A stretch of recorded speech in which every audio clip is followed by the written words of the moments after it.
नमस्कार विद्यार्थी मित्रांनो, तुमचं स्वागत आहे जय हिंद पाठशाला या यूट्यूब चॅनलमध्ये।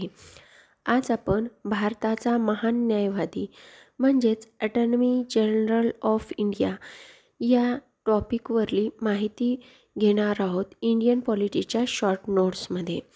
चला तर मग सुरुवात करूया आजच्या व्हिडिओला। तत्पूर्वी जर तुम्ही आमच्या चॅनलवर नवीन असाल तर चॅनलला सबस्क्राईब करा, जास्तीत जास्त गरजू मित्रांपर्यंत शेअर करा आणि हो, व्हिडिओ आवडल्यास लाईक करायला मात्र विसरू नका। आता राजघटनेच्या कलम 76 मध्ये भारताच्या महान न्यायवादी म्हणजेच अटॉर्नी जनरल ऑफ इंडिया या पदाची तरतूद दिलेली आहे। हा देशातील सर्वोच्च कायदा अधिकारी असतो, हे तर आपल्या सर्वांना माहिती आहे। मग यांची नियुक्ती कोण करत असतं? तर यांची नियुक्ती हे राष्ट्रपती करत असतात।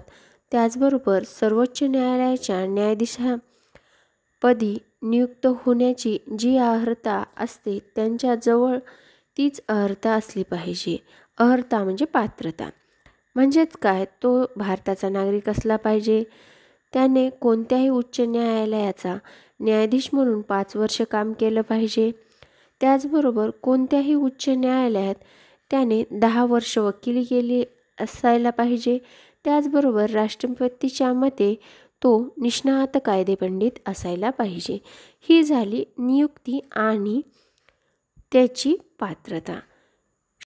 कलम 88 नुसार महान न्यायवादी हा संसदेत बोलण्याचा अधिकार आहे, समितीत बोलण्याचा अधिकार आहे, पण मतदानाचा अधिकार नाही। हे कलम 88 द्वारा होते। हे लक्षात ठेवायचं की यावर प्रश्न विचारतो आयोग। संसदेत बोलण्याचा अधिकार आहे का महान न्यायवादीला? हो आहे। एखाद्या समितीचा सदस्य असेल तर त्यात आहे का? तर हो आहे, पण मतदान करण्याचा अधिकार नाही। त्यानंतर अनुच्छेद किंवा कलम 105 नुसार सुद्धा संसद सदस्याप्रमाणे काही विशेषाधिकार महान न्यायवाद्याला असतात। सर्वात जास्त प्रश्न हे महान न्यायवाद्याच्या बाबतीत त्यांचा कार्यकाळ, त्यांची पात्रता, त्याचबरोबर त्यांचे अधिकार या गोष्टीवर वारंवार प्रश्न विचारले जातात। यानंतर महान न्यायवाद्याची काय कर्तव्ये किंवा कार्य काय असतात? तर भारत सरकारचा तो मुख्य कायदा अधिकारी असतो आणि तो कार्य करत असतो।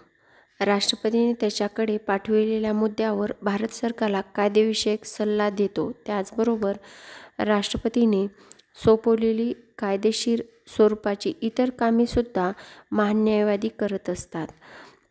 त्याचबरोबर राजघटना किंवा इतर कायद्यांनी त्यांच्यावर सोपवलेली कार्य, राष्ट्रपतींनी सोपवलेली कार्य, जसं की भारत सरकारशी संबंधित सर्व खटल्यांमध्ये भारत सरकारच्या वतीने सर्वोच्च न्यायालयात ते बाजू मांडू शकतात। राजघटनेच्या कलम 143 अनुसार राष्ट्रपतींनी सर्वोच्च न्यायालयाकडे पाठविलेल्या बाबीमध्ये भारत सरकारचे प्रतिनिधी म्हणून ते कार्य करतात। त्याचबरोबर भारत सरकारशी संबंधित कोणत्याही खटल्यात ते भारत सरकारच्या वतीने उच्च न्यायालयात सुद्धा बाजू मांडू शकतात।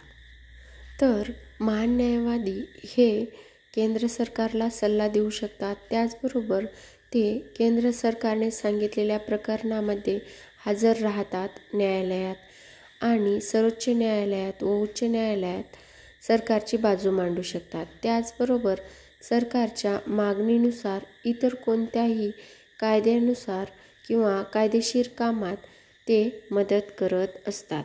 यानंतर त्यांच्यावर कुठल्या मर्यादा येतात? तर ते सरकारी कर्मचाऱ्यासारखं पूर्णवेळ अधिकारी नसतात, खाजगी वकिली करू शकतात, पण दुसरी बाजू ही केंद्र सरकारची नसायला पाहिजे। त्यानंतर त्यांना पंतप्रधान किंवा मंत्रिमंडळासारखे मतदान करण्याचे अधिकार संसदेत नाहीत।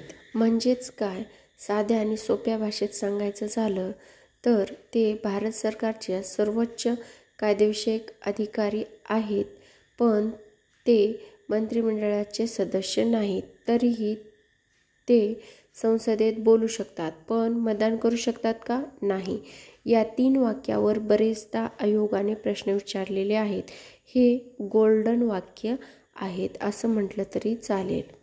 आता सध्याचे महान न्यायवादी कोण आहेत? तर आर व्यंकटमणी हे सध्याचे महान न्यायवादी आहेत आणि ते सप्टेंबर 2022मध्ये नियुक्त झालेले आहेत. यानंतरच्या भागात आपण राज्याचा महाधिवक्ता याबद्दल बोलणार आहोत. व्हिडिओ शेवटपर्यंत पाहिल्याबद्दल धन्यवाद. आणि हो, व्हिडिओ आवडल्यास लाईक करा, चॅनलला सबस्क्राईब करा, जास्तीत जास्त गरजू मित्रांपर्यंत शेअर करा. आणि हो, जे काही तुमचे विचार कमेंट्सद्वारे मला सांगत चला आणि कुठल्या विषयाच्या नोट्स पाहिजेत ते पण सांगत चला.